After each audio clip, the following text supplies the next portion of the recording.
అత్తయ్య గారు ఏంటండి నిమ్మకాయ గుడ్డు షేపులో కనిపిస్తుంది? ఇదమ్మా, ఇది దీన్ని గజనెమ్మ అంటారు. ఆహాహా. ఇది మన నర్సరీలో తీసుకోలేదు ఇక్కడ. ఓహో, ఎక్కడ తెచ్చారు? ఇది బీహార్ లో మీ ఆడవచ్చు ప్రొఫెసర్ గా చేస్తారు. ఆహాహా. అక్కడ హార్టికల్చర్ డిపార్ట్మెంట్ నుండి తీసుకొచ్చాయి మొక్క. ఆహాహా, పులుపు ఎక్కువ ఉంటుందండి ఇది? బాగా పులుపు ఎక్కువ ఉంటుంది, బాగుంటుంది కూడా.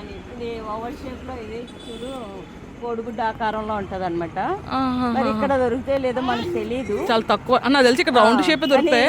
దీని వాసన కూడా చాలా బాగుంటుంది, చాలా బాగుంటుంది వాసన. దీని హైబ్రిడ్ అంటావా లేదా నార్మల్ మన నిమ్మకాయలక నిమ్మకాయ అంటావా? మనలే నిమ్మకాయలు లాంటియే, కాకపోతే అక్కడ బ్రీడ్ ఇది. షేప్ ఓవెల్ షేప్ వస్తుంది. ఓవల్ షేప్ వస్తుంది, ఇది గుడ్డులా పెరుగుతుంది. గుడ్డులా పెరుగుతుంది. మామూలు నిమ్మకాయలు కూడా అక్కడ ఉంటాయి, కానీ ఇది మాత్రం ఓవల్ షేప్ లో వస్తుంది అన్నమాట. మన దానిలాగా జ్యూస్ ఎక్కువ ఉంటుందండి. జ్యూస్ చాలా బాగా వస్తుంది. దీని వాసన సువాసనగా ఉంటుంది చాలా, మన నిమ్మకాయల కంటే చాలా మంచి వాసన ఉంటుంది అనమాట. దీన్ని తుంచి దీన్ని కట్ చేసి వాసన చూస్తే చాలా మంచిది. ఇవి ఇంకా పెద్దవి అవుతాయి అనుకుంటండి. ఇంకా అవుతాయి, వదిలేస్తే ఇంకా ఇంకా కొంచెం జామకాయలాగా ఇంకా కొంచెం పెద్దవి అవుతాయి. మన సపోటా కాయలు అయి పొడవు వస్తాయి కదా, వస్తాయి. ఇంకా ఇక్కడ ఎక్కడ ఒకటి ఉంది, అటు సైడ్ ఇంకొకటి ఉంది. గుత్తులు గుత్తులు బాగానే కాసినట్లు ఉన్నాయి. నేను అక్కడ నుండి తీసుకొచ్చాను అనమాట. ఇది చిన్న ఇంత మొక్క తీసుకొచ్చాను, చిన్న మొక్క, జస్ట్ ఒక 6 inches మొక్క తీసుకొచ్చాను.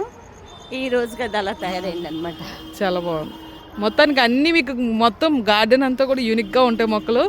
ఇంకా చాలా వీడియోస్తో వెయిట్ చేయండి.